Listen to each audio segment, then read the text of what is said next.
El conflicto en Colombia se remonta al siglo XIX, específicamente entre los años 20 y 30, cuando comienzan los conflictos agrarios y los intentos de reformas liberales, así como también las rivalidades entre los partidos tradicionales. La guerra en Colombia inició hace más de 50 años y se ha fortalecido tras la acción conjunta de diversos elementos. Uno de ellos fue la muerte de Jorge Eliezer Gaitán, a quien la prensa catalogó como uno de los más brillantes oradores y agitadores de masas que se conocieron en Colombia y Latinoamérica. Para entender el conflicto armado en Colombia es necesario tener en cuenta cómo fue creado. Primero, es fruto de una democracia restringida, una de las más antiguas de Latinoamérica, que siempre le dejó el poder a los mismos, y esto se puede traducir a las luchas bipartidistas del siglo XX, que ensangrentaron nuestro país por los intereses de las clases dominantes. Ahora vamos a hacer un recuento de los autores más destacados. Empezando por los partidos políticos a través de las luchas bipartidistas de los liberales y de los conservadores, donde tuvieron origen las guerrillas izquierdistas y comunistas, como el ELN, las FARC, el EPL y el M-19. Y las cuales fueron combatidas por grupos contrainsurgentes de extrema derecha como los paramilitares, los AUC.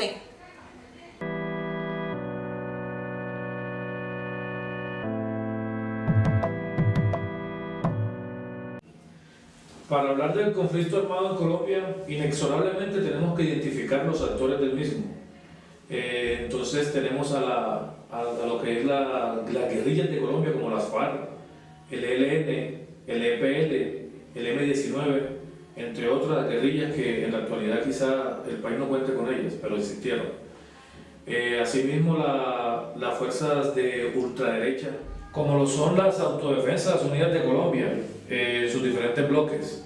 Asimismo, identificamos el Estado a través de su fuerza pública, como lo son las fuerzas militares, la Policía Nacional, la Armada, la Fuerza Aérea, que también han dejado una estela de muertes en Colombia, infaltablemente los carteles de narcotráfico, como el cartel de Medellín y el cartel de Cali, las agencias de Estados Unidos a través de sus agencias, como lo son la CIA y la DEA, y definitivamente la población civil en Colombia, desde su lugar de víctimas. El conflicto armado en Colombia tiene su génesis desde el siglo XX, con la marcada rivalidad entre los partidos conservadores y liberales, que se venía evidenciando una hegemonía del partido conservador de la mano con la Iglesia en Colombia, y asimismo las fuerzas militares, que tenían una gran adhesión al mismo. Luego toma mucha fuerza el Partido Liberal a través de un líder político conocido como el caudillo Jorge Eliezer Gaitán, a eso del año 1948, y debido a esto nuevamente toma protagonismo la violencia, y él es asesinado en ese mismo año en la ciudad de Bogotá, magnicidio conocido como el Bogotazo. 5 años después, a eso del 1953, aparece el general Rojas Pinilla, que, instado por la gente que lo quería, y dio un golpe de Estado y se lo dio a Laureano Gómez. Entonces, a partir del 54-58 gobernó Rojas Pinilla, que hizo muchas cosas buenas en su mandato, como la creación del SENA, la inclusión de la mujer, la televisión en Colombia. Pero ya comenzó a cambiar sus ideales conservadores, y es cuando crea un nuevo movimiento político que se llamaba Acción Popular. A la gran fuerza que Rojas Pinilla tenía, se comenzaron a preocupar ya los integrantes del Partido Conservador y Liberal, y tomaron la decisión de crear un pacto. El pacto se llamó Frente Nacional, que consistía en gobernar seguidamente durante 16 años, 4 años el Partido Conservador y 4 años los liberales. Eso significaba que el país iba a estar sometido a esos dos partidos políticos y grupos de disidentes que tenían otro tipo de ideologías políticas y eran de izquierda, comenzaron a crear grupos de izquierda. A eso del año 1964, entonces se crea las FARC.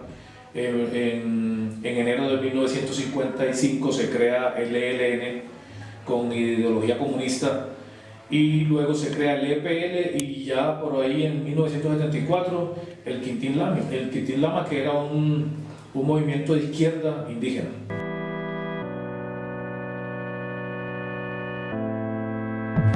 Entonces estas guerrillas, para su financiación ya les tocaba incurrir en delitos, porque su financiación era a través de la venta de droga, el narcotráfico, la extorsión y las desapariciones forzadas a esas personas que no se dejaban extorsionar. Es así como sigue el curso de la violencia en Colombia. Y debido a esto ya hay otros grupos de delincuencia común o de narcotráfico que se escondían bajo el sofisma de las ideologías de grupos insurgentes, y lo que en realidad estaban realizando ya era un negocio de narcotráfico y de otra cantidad de delitos para lograrse ellos propiamente. Y así continuando con esta violencia defendiendo sus fines. Entonces podríamos concluir que el conflicto armado en Colombia se ha fraguado y existe aún es por fines políticos, incluso de la iglesia, y de igual manera, mientras que haya corrupción como la que tenemos ahora, mientras que haya corrupción, es muy difícil que este flagelo acabe.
Yo era una persona del campo con mis hijos y mi esposo. Nos dedicamos a lo que era el plátano, pues como hace muchos años a cultivar el plátano, que era pues como lo que sabíamos hacer. Hace un año fui víctima de un ataque terrorista allá del Clan del Golfo. Nos tocaba ver cómo diferentes grupos criminales se turnaban como el poder de la zona, y pues a uno le tocaba quedarse callado para no meterse en un problema. Nosotros vivíamos en una vereda que se llama Siete Hermanas, para el municipio de Arboletes, y allá nos tocó salir corriendo porque en ese entonces los urrareños se querían llevar a mi hermanito menor. Como no dejamos, querían matar pues a mi papá. Yo me fui con mi marido. Mi marido era el que llevaba la plata a la casa, trabajando mototaxista. Un día uno de esos baracos le pidió que le movilizara como unas armas y mi marido se negó, entonces lo amenazaron de muerte. Me contó pues eso que a la noche que pasó, pero yo le dije que no le prestara pues como atención, que no le parara bolas a eso. Pero una semana después me lo mataron y me lo dejaron por allá tirado en una montaña como si fuera un perro. A mi hijo, el mayor, también se me lo llevaron a la fecha de tener 17 años. Con el curita de allá del pueblito que se llama San Juan de Urabá, pues intentamos como a ver si de pronto me lo podían devolver, pero no me devolvieron al pelado. Ahora ando acá en Medellín, me gano la vida vendiendo confites y haciendo aseo en casas, pues así como cuando sale la oportunidad, pero yo sé que mi historia solamente la sé yo y que eso al Estado, eso no le importa, porque de todas maneras ellos no, de parte de ellos no he recibido mucha ayuda, solamente una vez que me dieron un mercadito y ya, eso fue todo. Y uno como mamá sabe que si no quiere ver a sus hijos morirse de hambre, le toca trabajar, le toca rebuscárselo.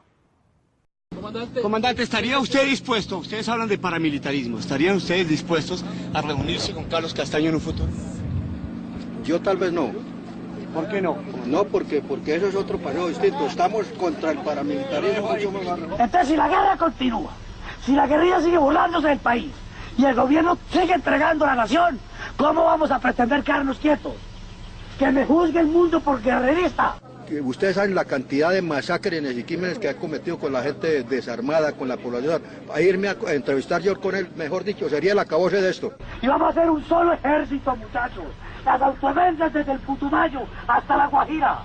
Desde Tumaco las autodefensas hasta la Arauca hoy, bajo una sola bandera. Las autodefensas unidas de Colombia por Colombia.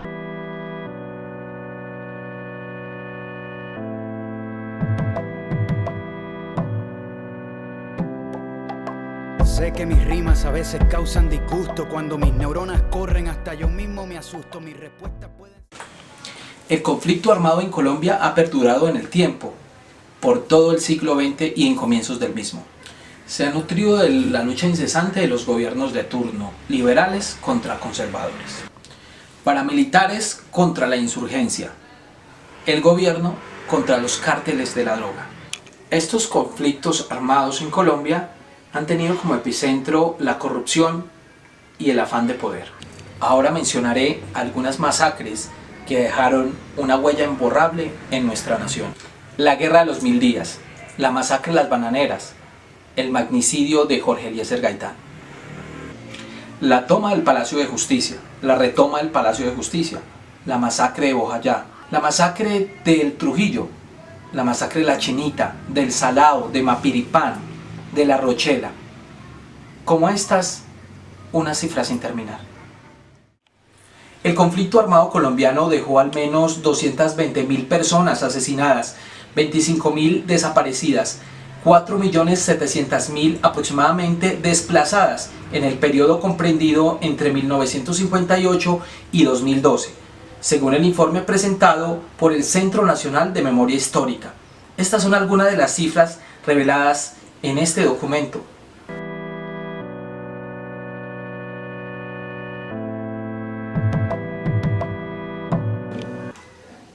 Con el proceso que hace poco se firmó en el Estado colombiano, donde se firmó el proceso de paz con las FARC, nace un gran interrogante: ¿qué pasará con las víctimas?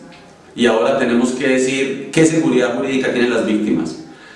Tenemos que tener claro que cuando un Estado hace este proceso de transición, luego de un proceso de paz con un grupo armado como eran las FARC, el pilar fundamental y que encabeza toda la fuerza del Estado son las víctimas. ¿Por qué? Porque estamos hablando de 3 principios, que es el principio de justicia, verdad y reparación.